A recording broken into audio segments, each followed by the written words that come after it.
Trust me on that.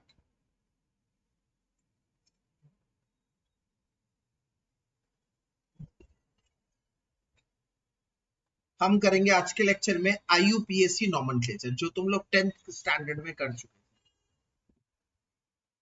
IUPAC name ये हम आज डिस्कस करेंगे। तो एक्सक्यूज मी, तो IUPAC नाम आज हम जो डिस्कस करेंगे ये बहुत ही इंपॉर्टेंट चीज है, बहुत ध्यान से सुनिए ये पूरा लेक्चर। इसमें सबसे पहले चीज आपको ये समझनी है कि हर IUPAC नाम के दो भाग होते हैं, दो पार्ट्स होते हैं। एक नाम के आगे लगने वाला प्रीफिक्स, एकदम आराम से समझिए, और एक नाम के पीछे लगने वाला सफिक्स। नाम के आगे लगने वाला प्रीफिक्स बेसिकली क्या बताता है? बेसिकली बताता है कि उसमें कितने कार्बन हैं, क्या क्या इंफॉर्मेशन देता है। नंबर ऑफ कार्बन एटम्स बताता है। याद करिए, मैंने पिछली बार बताया था सारे कंपाउंड या तो क्लोज चेन होते हैं या तो ओपन चेन होते हैं। तो जो ओपन चेन होते हैं उनको क्लोज चेन से अलग करता है ये प्रीफिक्स। क्यों? क्योंकि साइक्लो प्रीफिक्स यूज होता है। Cyclo is used for cyclic. तो साइक्लिक कंपाउंड को ओपन चेन कंपाउंड से अलग करता है प्रीफिक्स। प्रीफिक्स में साइक्लो लग जाता है। कल को बोले प्रोपेन, मतलब 3 कार्बन की चेन ऐसी है। कल को कहे साइक्लिक प्रोपेन, मतलब 3 कार्बन रिंग में है, ये वाला और ये वाला जुड़ गया।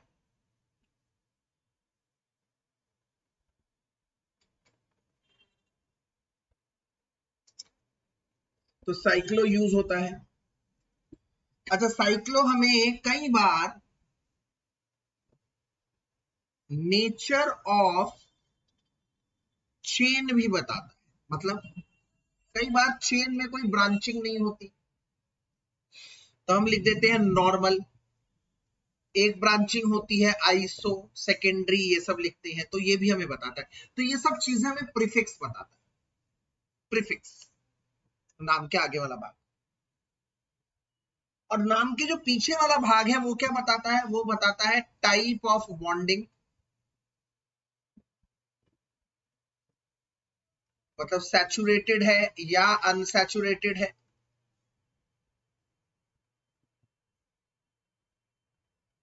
एल्केन होगा, एल्कीन होगा, नाम के पीछे एन लग जाएगा, नाम के पीछे इन लग जाएगा, नाम के पीछे आइन लग जाएगा। बॉन्डिंग बताता है हमें फंक्शनल ग्रुप्स। कौन सा फंक्शनल ग्रुप है ये सब हमें बताता है सफिक्स, नाम के पीछे वाला भाग।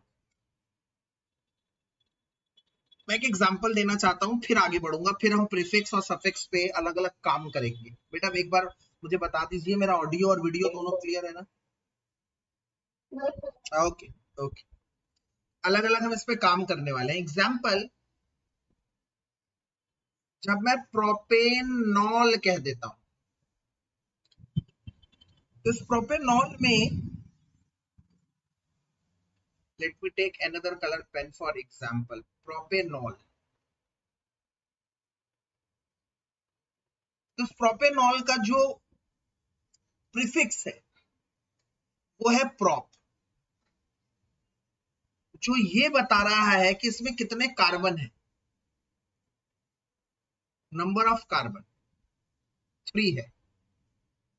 और ये जो एन है, एन, ये मुझे बताता है यहां पर है single bond carbon, single bonded carbon, single bonded है कार्बन। और ये जो ऑल है ये मुझे बताता है कि इसका जो फंक्शनल ग्रुप है वो अल्कोहल है। फंक्शनल ग्रुप मतलब कौन सी बिरादरी का है? ये OH ग्रुप का है, अल्कोहल बिरादरी का है। जैसे सपोज करो मेरा नाम है शिशिर दास, तो मेरे नाम का ये प्रीफिक्स है जो मेरा नाम बताता है। और ये जो दास है ये बताता है मेरी कास्ट, मतलब मैं कहां से बिलोंग करता हूं। अगर यहां पर होता शिशिर शर्मा तो वो मुझे बताता कि शर्मा कहां से बिलोंग कर रहा है, मैं कौन सी कास्ट का हूं। इसी तरह से यहां पर इनका बताया जाता है फंक्शनल ग्रुप कौन से कास्ट के हैं। बड़ा इंटरेस्टिंग होने वाला है बच्चे, ये वाला बड़ा इंटरेस्टिंग होने वाला है, आप जस्ट ध्यान से सुनते रहिए। हम लोग अलग अलग काम करेंगे प्रीफिक्स पे और सफिक्स पे। आइए पहले प्रीफिक्स पे कुछ काम करते हैं, थोड़ा सा समझते हैं। ये तीनों पॉइंट्स को एक एक करके समझते हैं, ये तीनों पॉइंट्स को एक एक करके समझते हैं। Number of carbon, cyclo is used for cyclic, और नेचर ऑफ चेन, उनको एक एक करके इस्तेमाल करते हैं, एक एक करके यूज करते हैं। मैं बड़े तरीके से बताने वाला हूं, आप लोगों को शायद आप अपने स्कूल में देखेंगे कहीं पर आप इस तरीके से नहीं सीखेंगे। अगर आप मेरी बात सुन रहे होंगे ना बहुत, तो आप इस IUPAC को बहुत तरीके से सीखेंगे। और मैं आप लोगों को बताता हूँ 50% बच्चा जो 12th क्लास में जाता है वो पूरी एक बुक 2 होती है ऑर्गेनिक की, और वो बुक 2 में शुरू से ही पकड़ नहीं बना पाता क्योंकि उसको IUPAC नहीं पता होता, नाम नहीं पता होता। हम बोलते हैं when 2,3 dichlorofluoropentane is reacted with this, अच्छा उसका तो मुंह ही बना रह जाता, वो कह रहा क्या ही कह दिया सर ने, ये तो हमें पता ही नहीं है भाई। तो भैया अगर हमें नाम ही नहीं पता, अगर सपोजिटली मुझे नाम ही नहीं पता कि कौन है हर्षिता, कौन है श्रेष्ठ, कौन है यशवर्धन, कौन है वंशिका, कौन है वंश, तो मैं क्या करूंगा, आप लोगों के साथ इंटरेक्ट कैसे करूंगा। तो नाम पता होना बहुत जरूरी है। तो आइए प्रीफिक्स के बारे में सीखते हैं विदाउट वेस्टिंग टाइम। प्रीफिक्स में सबसे पहले ये बताता है नंबर ऑफ कार्बन एटम्स। ये हम लोगों ने 10th में पढ़ रखा है, नंबर ऑफ कार्बन। एक कार्बन को क्या कहते हैं, मिथ। दो कार्बन को कहते हैं एथ। तीन कार्बन को क्या कहते हैं, प्रॉप। चार को क्या कहते हैं, ब्यूट। पांच को कहते हैं पेंट। 6 को कहते हैं हेक्स। 7 को कहते हैं हेप्ट। 8 को कहते हैं ऑक्ट। 9 को कहते हैं NENN, वैसे भी नॉन भी कहते हैं ऐसे। और 10 को कहते हैं डेक, ऐसे 11 को कहते हैं अंडू डेक। 12 को डू डेक, ऐसे चलता रहता है, इसका कभी अंत नहीं है। 20 को आइसोकेन, 100 को हेक्टेन, ये चलता रहता है क्योंकि इनफाइनाइट कार्बन होते हैं हमारे पास। ये तो पहली चीज रही, नंबर ऑफ कार्बन। दूसरा,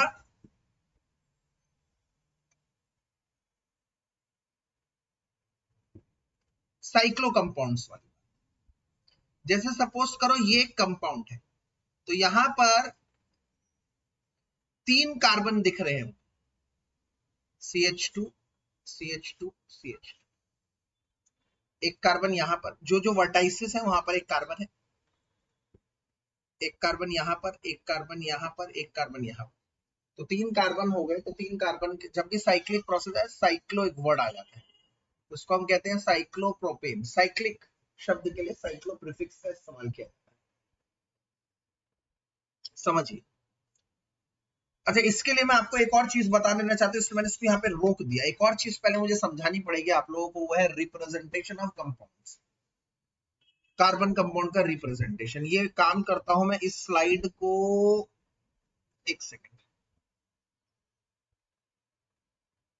इस स्लाइड को मैं पहले ले जाता हूं, और रिप्रेजेंटेशन ऑफ कंपाउंड पहले मुझे सिखाना चाहिए आप लोग, फिर प्रीफिक्स पे जाएंगे। पहले रिप्रेजेंटेशन ऑफ कंपाउंड सीखिए, कंपाउंड को रिप्रेजेंट करने का तरीका।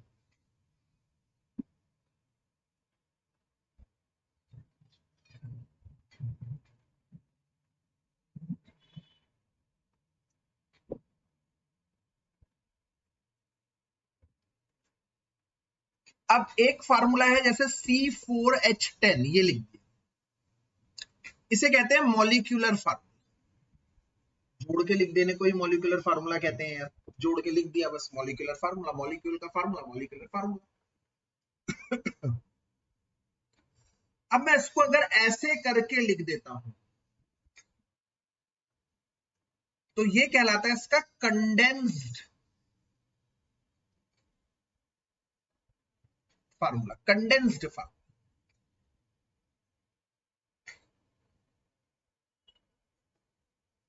और अगर मैं इसको कार्बन कार्बन कार्बन ना बनाकर, मैंने क्या सोचा कि ये तो बहुत सारे कार्बन बनाने पड़ेंगे, अगर 20 कार्बन है तो 20 कार्बन बनाने पड़ेंगे, हाइड्रोजन बनाने पड़ेंगे, तो सुबह से शाम हो जाएगी भाई। तो आपने कहा हाँ सर बिल्कुल, क्योंकि आप ऑर्गेनिक केमिस्ट्री पढ़ रहे हैं और organic chemistry is meant about carbon and hydrogen. तो एक बहुत बड़े साहब हुआ करते थे, उनका नाम था फिशर। उन्होंने मुझे क्या बताया, आपको कार्बन बनाने की जरूरत नहीं है, आप इंस्टेड ऑफ कार्बन आप वर्टाइसिस ड्रॉ करिए, मतलब ऐसे बना दीजिए। इसका मतलब ये 2 कार्बन है और 2 कार्बन के बीच में ये बॉन्ड बॉन्ड दिख रहा है, बॉन्ड, इसे बॉन्ड लाइन फार्मूला कहते हैं। मतलब आप कार्बन बनाइए मत, अब ऐसे बना दीजिए। मतलब जैसे कार्बन और कार्बन है तो आप ऐसे बना दीजिए, इसका मतलब समझ जाएंगे यहाँ पर 2 कार्बन, हम अपने आप समझ जाएंगे कि यहाँ पे 2 कार्बन है भाई। इसे कहते हैं बॉन्ड लाइन फार्मूला, मतलब सिर्फ बॉन्ड बनाना। पर यहाँ पे भाई कहानी में ट्विस्ट है। सपोज करो एक और बॉन्ड यहाँ बन रहा है बच्चों, अगर एक और बॉन्ड बन रहा है और मैंने लाइन ऐसे बना दी और ये डॉट ना बनाई, मैंने ऐसी बना दी, तो कोई बच्चा कहेगा सर मुझे कैसे पहचान होगी कि इसमें 3 कार्बन है। मान लो मैंने ऐसे ऐसे करके कर दिया तो इसमें 4 कार्बन हो गए, तो ये तो बहुत समस्या वाली बात हो गई, मुझे नंबर ऑफ कार्बन एटम्स कैसे पता लगेंगे। तो फिशर साहब ने कहा एक काम करो ना, जहां एक बॉन्ड ऐसे ऐसे स्लांटिंग में बनाओ और जहां ही नेक्स्ट बॉन्ड बनाना पड़े उसको दूसरे स्लांटिंग में, रिवर्स स्लांटिंग बनाओ, रिवर्स स्लांटिंग से। तो ये तरीका मुझे समझ में आया, काफी अच्छा लगा मुझे। इसका मतलब अगर मैं ऐसे करके बना दूं तो इसका मतलब 1 carbon 2 carbon 3 carbon 4 carbon 5 carbon है। 1 carbon 2 carbon 3 carbon 4 carbon 5 carbon, 1 2 3 4 5, ये 5 कार्बन का बॉन्ड दिखा रहा है। तो ये मुझे काफी इंप्रेस कर गया और बिल्कुल अच्छा भी लगा और बिल्कुल रीजनेबल लगा, मेहनत कम। और कह रहा है बाकी जो 3, जैसे मान लीजिए हर कार्बन की 4 वैलेंसी होती है, आप लोगों को पता है बच्चों, हर कार्बन की 4 वैलेंसी होती है। तो यहां पर जो आपने एक कार्बन बनाया ये वाला, इस कार्बन की मुझे सिर्फ एक वैलेंसी दिख रही है, वो है ये। इसका मतलब बाकी 3 जगह और वैलेंसी होगी, हाँ, और उन 3 जगह पर हाइड्रोजन होगा। हाँ बिल्कुल सही, बिल्कुल सही। एक काम करते हैं ना, इसी का बनाते हैं जो मैंने इधर बना रखा है, ये मेहनत उसी के ऊपर करते हैं ना, क्यों बच्चों। मतलब ये सी, ये सी, ये सी, ये सी, 4। अब सबके पास ये रहे 4 वैलेंसी करनी है, बीच वाले कार्बन की भी 4 वैलेंसी करनी है। 2 देख रहे हैं आप बनी हुई है, एक इधर 2 वैलेंसी बनी हुई है, 2 बॉन्ड बनाए हुए इसने, मतलब 2 और बॉन्डों की आवश्यकता है। इधर भी 2 और बॉन्डों की आवश्यकता है और इधर 3 बॉन्डों की आवश्यकता है,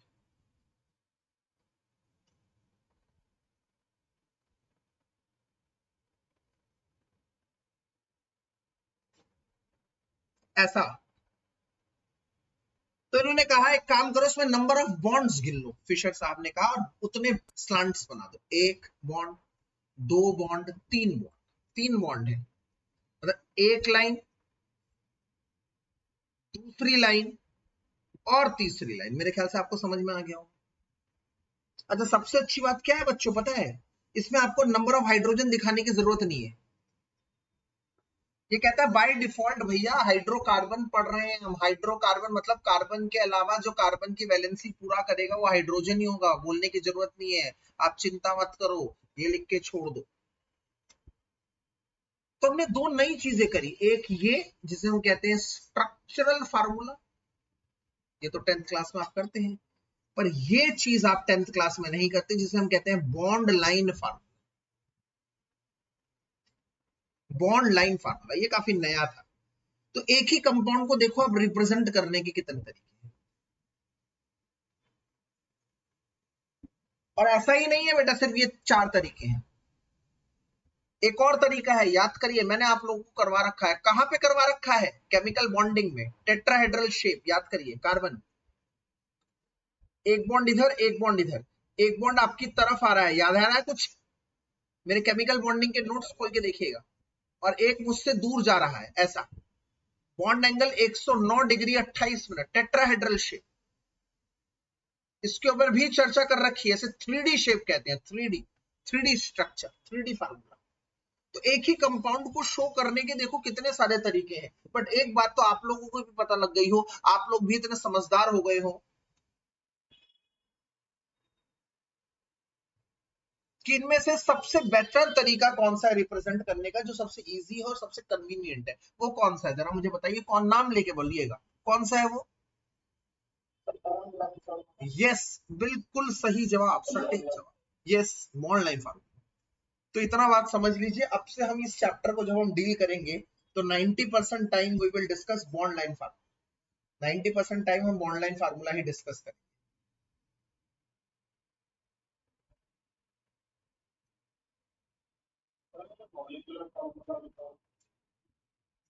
ये वाला फार्मूला कह रहे हैं, बट बेटा ये सारी जानकारी नहीं दे रहा आभास, ये सारी जानकारी नहीं दे रहा है। वो चार्ज लगा है,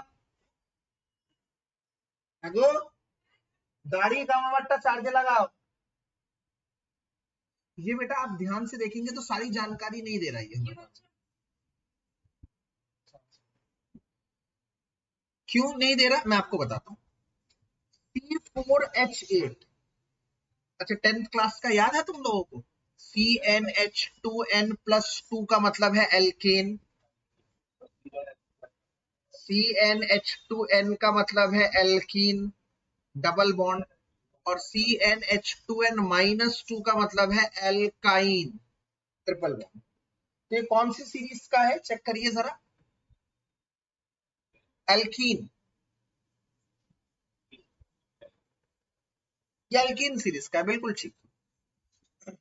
अच्छा, अगर मैं ये वाला फार्मूला लिख रहा हूं और C4H10 लिख रहा हूं, सिर्फ ये लिख रहा हूं, और एक जगह ये लिख रहा हूं और एक जगह ये लिख रहा हूं, तो बताओ दोनों में से ज्यादा बेटर कौन है? ये ऐसा लिखना या ऐसा लिखना? तो मैं कहूंगा बेटा ऐसा लिखना ही ज्यादा बेटर है, क्योंकि ये मुझे ज्यादा इंफॉर्मेशन दे रहा है। कैसे? तुम कहोगे सर फार्मूला देखकर तो मुझे पता लग ही गया कि ये डबल बॉन्ड है, फार्मूला देखकर तो पता लग ही गया इसमें डबल बॉन्ड है सर, क्या नई चीज बता रहा है फिर, और ये सिंगल बॉन्ड है। तो बेटा एक बात बता, फार्मूला देखकर तुझे ये थोड़ी पता लगा है कि डबल बॉन्ड कौन सी पोजीशन में है। समझो मेरी बात को, क्या पता 4 कार्बन में डबल बॉन्ड यहां होता, सेकंड कार्बन पे होता डबल बॉन्ड,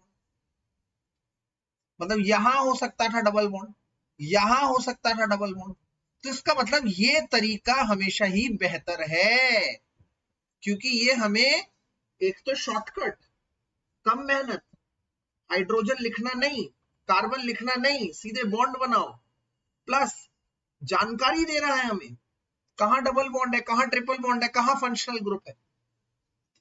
तो हम लोग अब बेटा 90% हम लोग काम करेंगे बॉन्ड लाइन फार्मूला।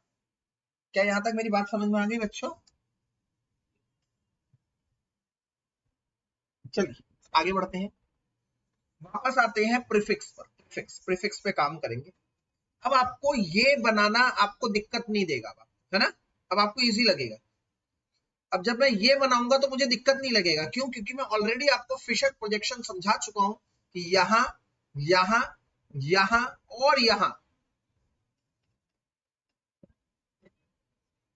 ये कार्बन है, ये कार्बन तो साइक्लिक है, तो इसके नाम क्या आ जाएगा? साइक्लो। 4 कार्बन है तो नाम क्या आ जाएगा? ब्यूट। और सारे सिंगल बॉन्ड है तो नाम क्या आ जाएगा? N.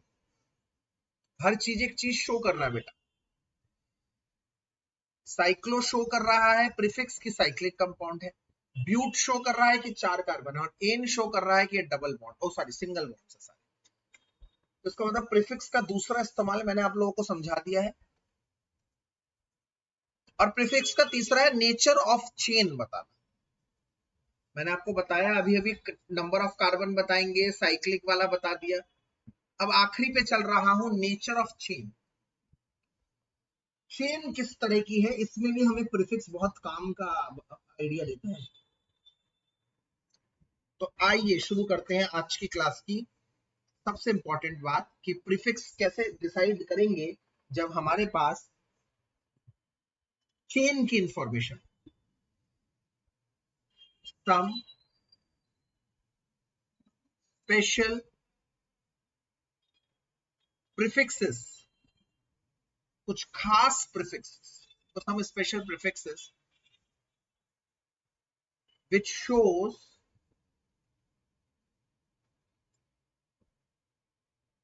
the nature of carbon chain, जो कार्बन चेन का नेचर हमें बताता है। पहला एन प्रीफिक्स, सिर्फ छोटा एन लिखकर डैश लिख दे। इसका मतलब क्या है? इसका मतलब है नॉर्मल, जिसमें no branching. It means no branching. जैसे ये चीज, मतलब carbon carbon carbon carbon carbon, no branching, कोई ब्रांचिंग नहीं है।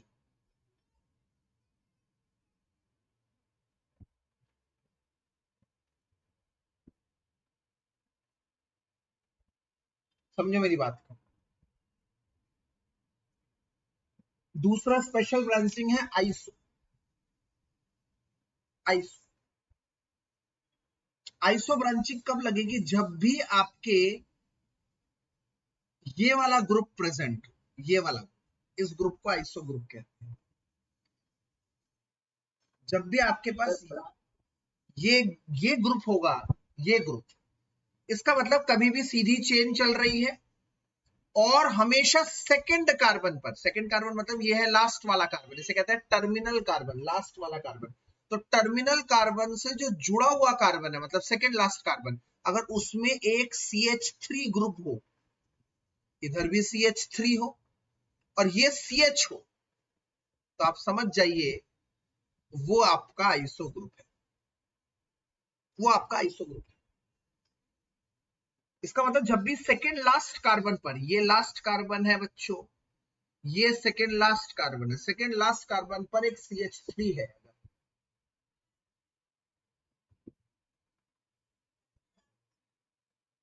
आप समझिए मेरी बात।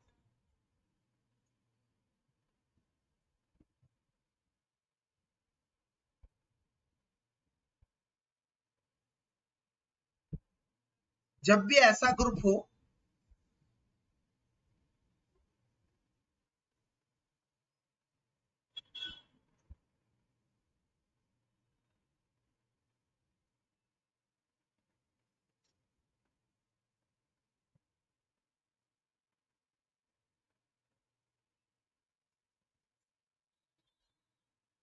तो आप समझ जाइए कि वो आइसो ग्रुप है। It means it has iso group, इसका नाम ही आइसो ग्रुप। अच्छा, इसको आप उसमें कैसे दिखाएंगे? देखो ध्यान से देखो, ये रहा ये, और मैं ऐसे कर दूंगा, तो ध्यान से देखिए जरा, सब बच्चे ध्यान से देखिएगा, इस कार्बन को चेक करिएगा, ये सेकंड लास्ट कार्बन है, इसमें इधर भी एक CH3 है और इधर भी एक CH3 है, तो ये वाला हिस्सा आप लोगों का आइसो ग्रुप है, ये वाला ग्रुप आइसो ग्रुप है।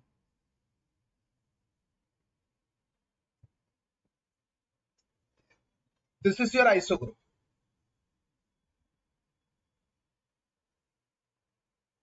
अब आता है तीसरा, सर अगर ऐसा हो कि CH3 C CH3H ऐसा है तो आइसो है, पर अगर मैं H हटाकर ऊपर भी एक और CH3 लगा देता हूं, तेरी मतलब सेकेंड लास्ट कार्बन पर एक नहीं दो दो ब्रांचिंग, सेकेंड लास्ट कार्बन पर अगर दो दो ब्रांचिंग होती है, अगर सेकेंड लास्ट कार्बन पर दो दो ब्रांचिंग होती है, तो वो समझ लीजिए एक नया प्रीफिक्स बन जाएगा, उसे हम कहते हैं नियो। नियो, इसका मतलब अगर मैं ऐसे दिखा रहा हूं और ये है हमारा सेकेंड लास्ट कार्बन, तो इसमें एक CH3 तो ये है, एक CH3 ये बन गया, तो ये आइसो है, अभी तक ये आइसो है क्योंकि दो CH3 है। पर अगर एक और ऐसे कर दिया मैंने, तो इसका मतलब अब ये वाला ग्रुप बन गया आप लोगों का नियो। ठंडे दिमाग से देखना है, मैं बड़ा आराम से करा रहा हूं क्योंकि मैं जानता हूं ये चीज ऐसी है कि 12th क्लास में भी बहुत इंपॉर्टेंट है। और इसको करने में अगर आपने लापरवाही करी तो वहां से आप लोगों का नुकसान शुरू होगा। इसीलिए आपको जो नहीं है आप आराम से रिलैक्स होकर आप पूछने लग जाइए, सर क्या है क्या है। ये है एन, ये है आइसो, ये है न्यू। मतलब ये ऐसे प्रीफिक्स हैं जो खास प्रीफिक्स हैं, जो खास इस्तेमाल होते हैं, खास इस्तेमाल किए जाते हैं। हाँ जी बेटा बताए।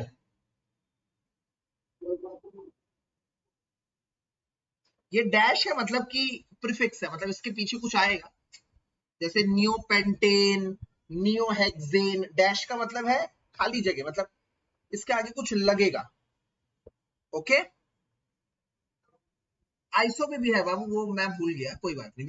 Very good observation. वो ऐसी है, मतलब डैश का मतलब ये जैसे इंजन है ना, इंजन का डैश मतलब अभी ये बोगी खाली नहीं है, इसमें एक और बोगी लगेगी, ऐसा कुछ। इसका मतलब ये आगे कुछ लगेगा। अब ऐसा मत समझ लेना आइसो ब्यूटेन है तो ऐसा लिखोगे, नहीं नहीं नहीं, ये गलत हो जाएगा। ये डैश का मतलब इसके साथ ही लगेगा, डैश का मतलब आगे लगने वाला, इसीलिए।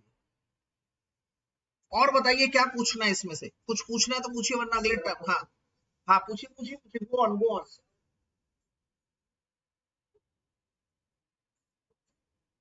बहुत बढ़िया बात पूछ ली। जैसे सपोज करो ये है, अब इस कार्बन के तुम्हें कितनी वैलेंसी लगी हुई नजर आ रही है, बताइए कितनी वैलेंसी शो हो रही है। 1, तो कितनी खाली है 3, तो इसमें 3 H लग जाएंगे। इस वाली कार्बन की कितनी वैलेंसी दिख रही है आप लोगों की लगी हुई, 2, तो कितनी खाली है, तो 2 हाइड्रोजन आएंगे। इधर भी 2 हाइड्रोजन, इधर भी 3 हाइड्रोजन। पर जब हम बॉन्ड लाइन फार्मूला दिखाते हैं, हमें हाइड्रोजन और कार्बन दिखाने की कोई आवश्यकता नहीं है। क्या प्रॉब्लम सॉल्व हो गई।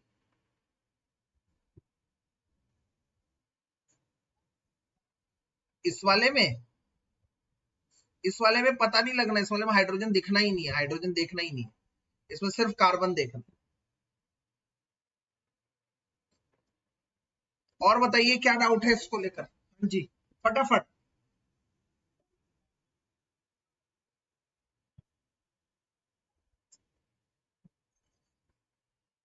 हाँ हाँ, नीचे नहीं बनता कभी भी, ऐसे नहीं बनता वो कभी भी, हमेशा ऊपर बनता है यूपीएससी में।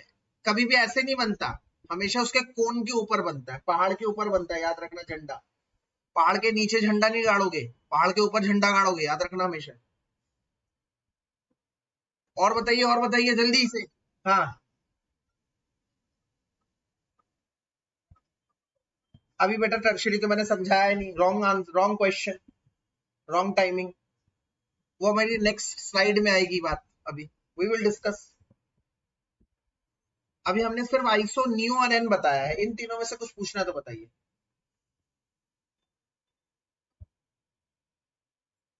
हाँ बिल्कुल,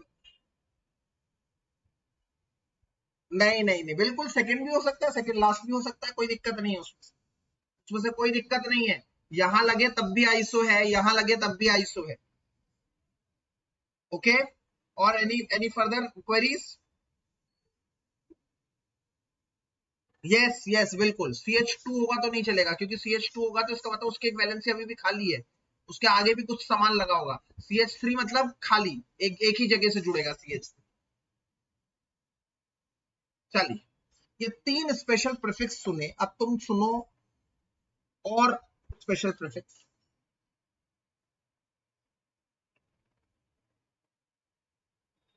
4 और हैं। The other 4 prefixes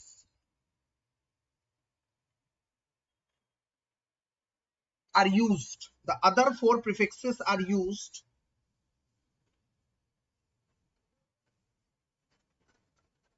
depending on their degree. The other 4 prefixes are used depending on their degree. उनके डिग्री पे डिपेंड करता है भाई। डिग्री क्या होता है सर, अब नई चीज बता दी आपने, नो डिग्री। अरे भाई, एक ऐसा कार्बन, सुनो चौथे नंबर की बात, 3 उधर बता चुका हूं प्रीफिक्स, ये चौथा प्रीफिक्स। एक ऐसा कार्बन जो सिर्फ एक कार्बन से जुड़ा है, a carbon attached to one carbon, one other carbon, उसे कहते हैं प्राइमरी, 1 डिग्री। एक carbon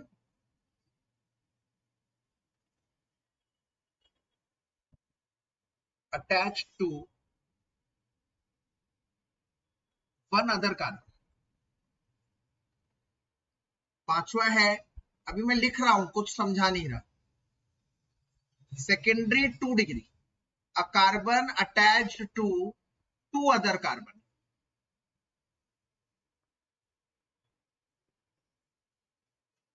tertiary, a carbon attached to 3 other carbon atoms.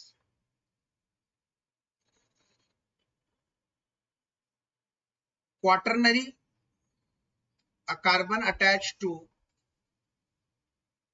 4 other carbon atoms। ठीक है, अब ठंडे दिमाग से देखिए,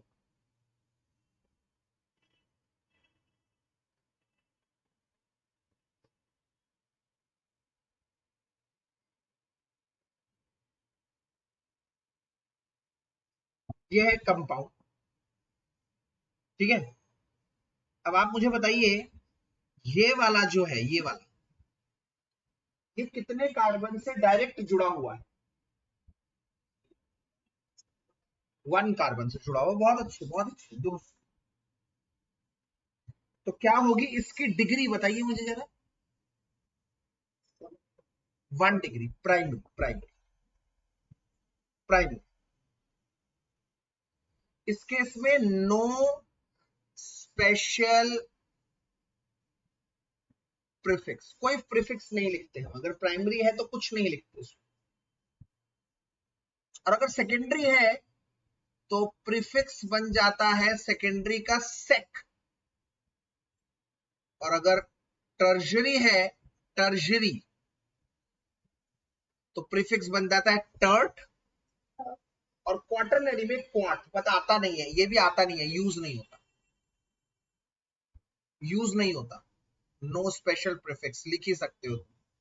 तो स्पेशल प्रीफिक्स इस्तेमाल होते हैं सिर्फ सेक और टर्ट, सेक और टर्ट। अच्छा, मुझे आप इस कार्बन के बारे में बताइए, मुझे इसकी डिग्री बताइए सर। 4 डिग्री, बिल्कुल सही, क्योंकि ये 4 कार्बन से जुड़ा। अब मुझे इसकी बताइए जरा, ये कार्बन कितने कार्बन से?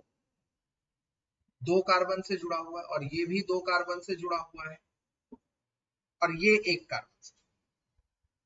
अगर मैं कहता हूं इस वाले कार्बन की डिग्री बताइए, 1 डिग्री, क्योंकि एक ही कार्बन से जुड़ा हुआ है डायरेक्टली, और ये भी 1 डिग्री है क्योंकि एक ही कार्बन से डायरेक्टली जुड़ा हुआ है। अब आप मुझे एक बार देख के बता दीजिए कि आपको ये समझ में आ गया है, डिग्री डिफाइंड है। इसके बाद हम आगे चलेंगे। हाँ बेटा बताइए।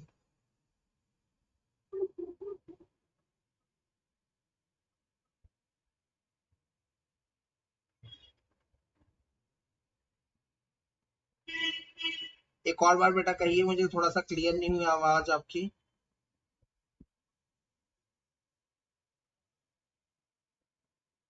हाँ बिल्कुल।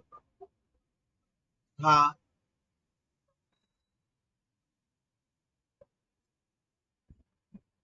बेटा, आपकी आवाज थोड़ी सी ना वो हो रही है, एकदम क्लियर नहीं आई। मैंने ये तो समझ गए आपकी 1 होगा तो कोई प्रीफिक्स नहीं होगा, ये आपने बोला। 2 होगा तो क्या बोला उसके बाद?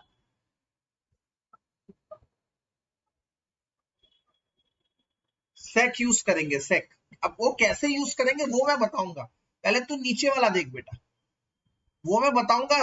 बस इतना ध्यान कर लो कि 2 डिग्री होगा तो सेक होगा, 3 डिग्री का तो टर्ट होगा। अब ये सेक और टर्ट कैसे होगा इस्तेमाल, वो मैं आपको भी बताऊंगा, उसकी चिंता ना करो। कैसे इस्तेमाल होगा वो हम बताएंगे। हाँ जी बेटा बताएं। Quaternary, quaternary. अब अगर आप ध्यान से देखें, एक टर्शरी कार्बन, टर्शरी कार्बन को ध्यान से देखिए। मतलब एक ऐसा कार्बन जो 2 कार्बन से जुड़ा हुआ है, एक ऐसा कार्बन जो 2 कार्बन से जुड़ा हुआ है। अब मैं पीछे ले जा रहा हूं स्लाइड। 3 कार्बन से, सॉरी मैं गलती से 2 कार्बन बोल बैठा। एक ऐसा कार्बन जो 3 कार्बन से जुड़ा हुआ है। तो अब इधर देखिए जरा, इधर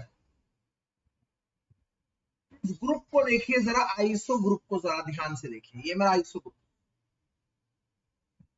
ये मेरा आइसो ग्रुप है। अब ये आइसो ग्रुप अगर यहां कार्बन लगा दूं तो ये आइसो वाला जो कार्बन है ये क्या बन जाएगा, अल्टीमेटली क्या बन जाएगा बताइए? यस यस, इसका मतलब आइसो वाला कार्बन को अगर मैं डायरेक्ट कार्बन से जोड़ दूं, हर्षिता आपका क्वेश्चन था मेरे ख्याल से अभी, sir what is the difference between, what is the difference between iso and tert? तो जो टर्ट कार्बन है, अगर तुम टर्ट कार्बन को डायरेक्ट किसी कार्बन से जोड़ दो तो tert carbon, sorry iso carbon, ये आइसो कार्बन है, और अगर मैं आइसो कार्बन को किसी कार्बन से डायरेक्ट जोड़ दूं तो ये वाला जो आइसो कार्बन है ये आइसो कार्बन ही बन जाएगा टर्ट कार्बन। बताइए बाकी बच्चे समझ में आ गई है मेरी बात?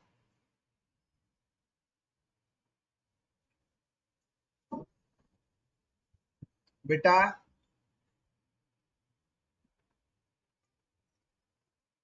ये वाला कार्बन कौन सा कार्बन है, जल्दी बताइए। नहीं नहीं यार, सेक क्यों बोल रहा है अभी?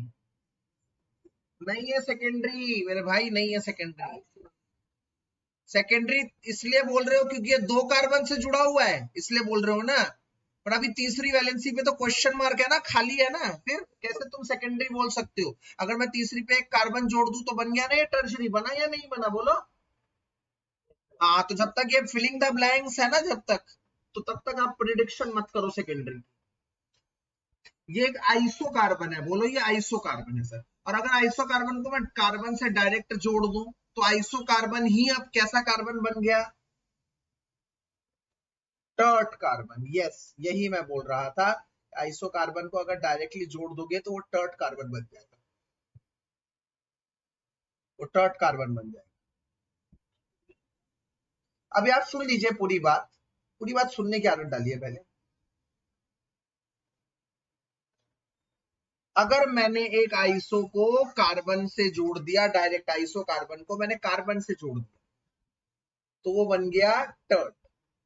बट अगर मान लीजिए मैंने यहां पर उसको कार्बन से ना जोड़ा, कोई फंक्शनल ग्रुप से जोड़ दिया, OH से जोड़ दिया, मान लो कार्बन नहीं जोड़ा, तो आइसो ग्रुप टर्ट नहीं बना।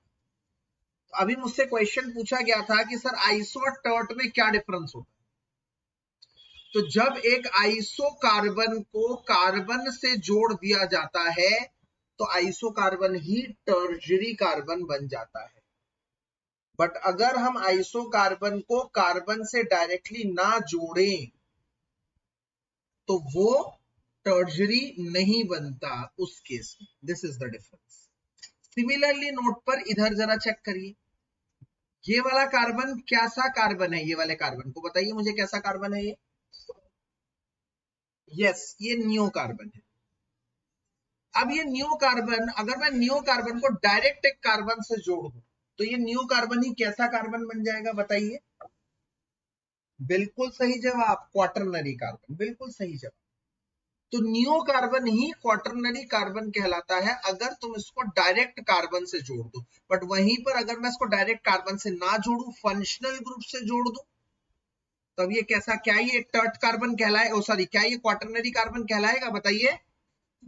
नहीं, बल्कि नियो कार्बन कहलाएगा, और ये नियो कार्बन उस केस में टर्ट कार्बन कहलाएगा। यस की नो बताइए? Yes yes. तो इसका मतलब आज की सबसे बड़ी बात यह है कि अगर, यस ओके, मैं दोनों चीजें रिपीट कर रहा हूं, एक बार ध्यान से सुनो। अच्छा ठीक, ऐसे तो रिकॉर्डिंग चल ही रही है। अच्छा, इफ, ओके बेटा, if iso carbon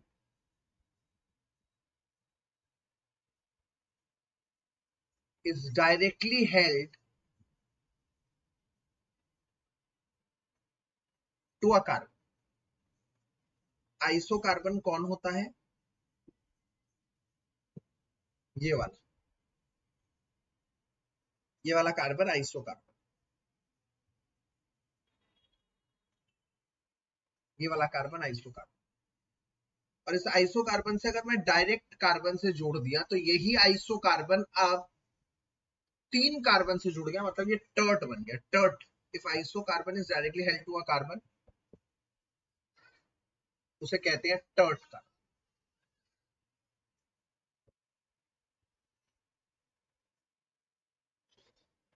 if isocarbon is not directly held to a carbon but held with a different group, मतलब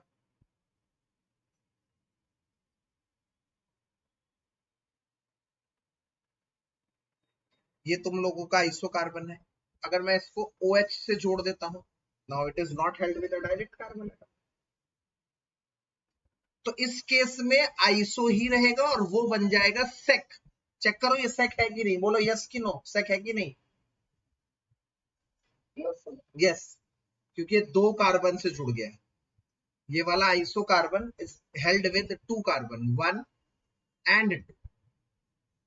इस केस में ये 1, 2 और 3 से जुड़ा हुआ।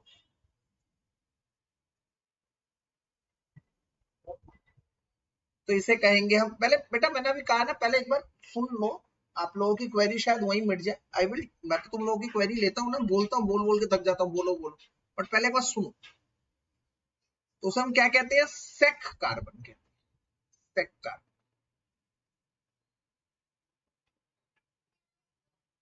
मतलब एक आइसो टर्ट भी बन सकता है। आइसो मतलब ये, आइसो को अगर मैं कार्बन से ही जोड़ दूं तो अब ये वाला कार्बन आइसोकार्बन टर्ट कहलाएगा, क्योंकि 3 कार्बन से जुड़ जाएगा। बट अगर मैं कार्बन से ना जोड़ूं, कोई फंक्शनल ग्रुप से जोड़ दूं,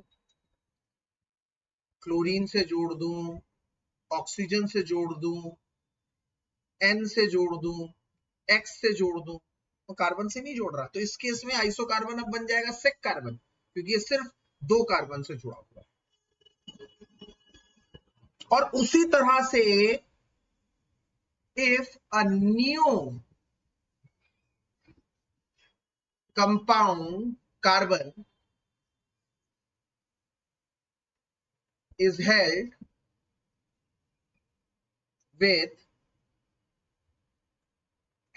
directly with a carbon, तुम बताओगे इसका जवाब, तुम लोग सारे, इसे डायरेक्टली हेल्ड विद कार्बन, मतलब न्यू कार्बन ये है जिसके पास ऑलरेडी 3 ब्रांचिंग्स है, और अगर मैंने उसको एक कार्बन से जोड़ दिया, ये न्यू कार्बन है, तो वो क्या कहलाएगा? और दूसरा, if a new carbon is not directly held to carbon but held with other group, मतलब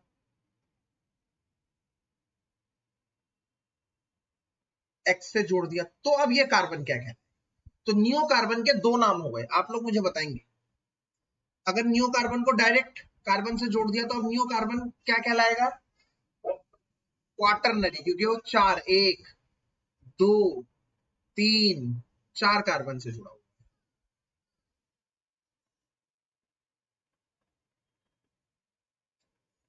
क्वाटरनरी।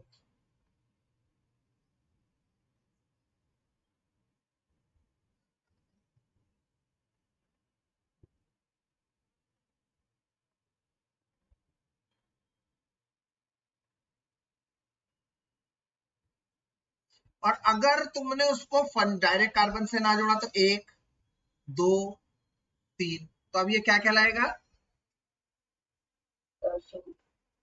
टर्श।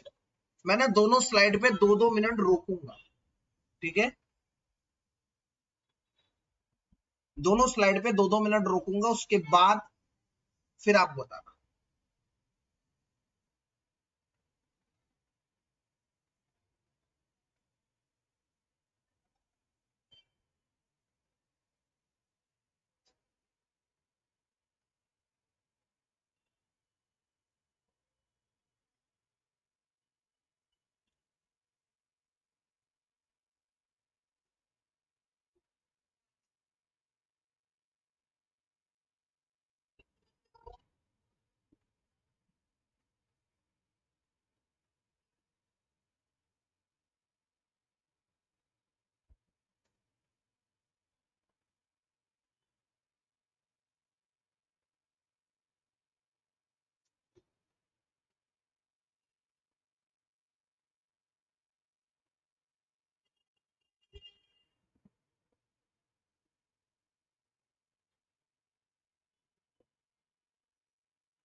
अब बताइए मुझे इस टॉपिक में क्या प्रॉब्लम है?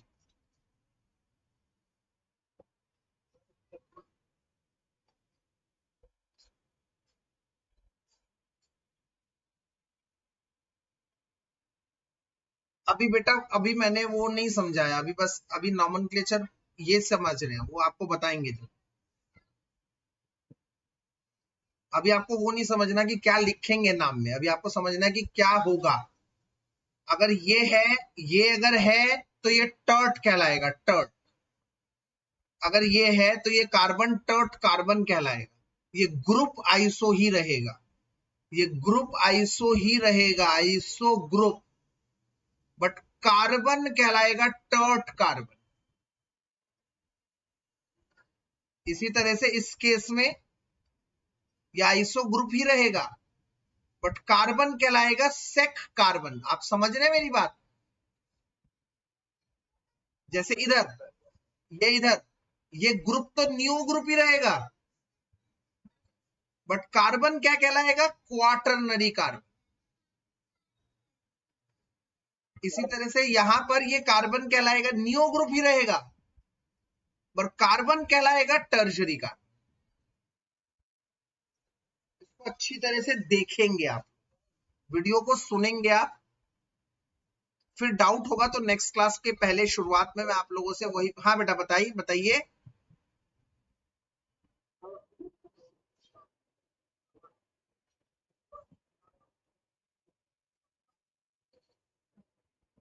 अगर मैं किसकी जगह CH3 की जगह,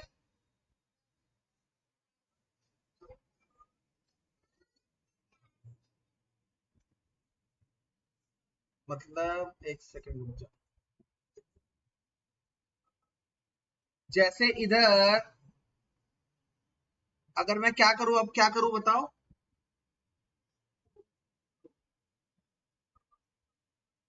आइसो वाले में रुक जा, मैं इसे आइसो बना देता हूं। अब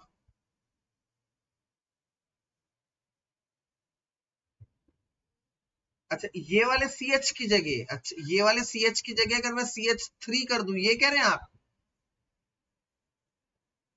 हाँ 2 कर दे तो नहीं बेटा, ये कोई ग्रुप नहीं रह जाएगा, ये कोई ग्रुप नहीं रह जाएगा। ये अगर मैं CH2 कर दूं तो मैं इसको ऐसे ही लिख सकता हूं, सीधा करके देखो, चेक करो, सीधा कर दूं तो ऐसे ही हो जाएगा। मतलब ये जो मैं कह रहा हूं वो ये कि ये जुड़ेगा किसी से तो वो H नहीं होना चाहिए। H को तो हम गिन ही नहीं रहे ना, आज के लेक्चर में मैंने पहले ही बता दिया। वो या तो कार्बन होना चाहिए या और कोई फंक्शनल ग्रुप होना चाहिए, H नहीं होना चाहिए। H होगा तो वो कुछ नहीं माना जाएगा, ना आइसो ना सेक, कुछ भी नहीं। ओके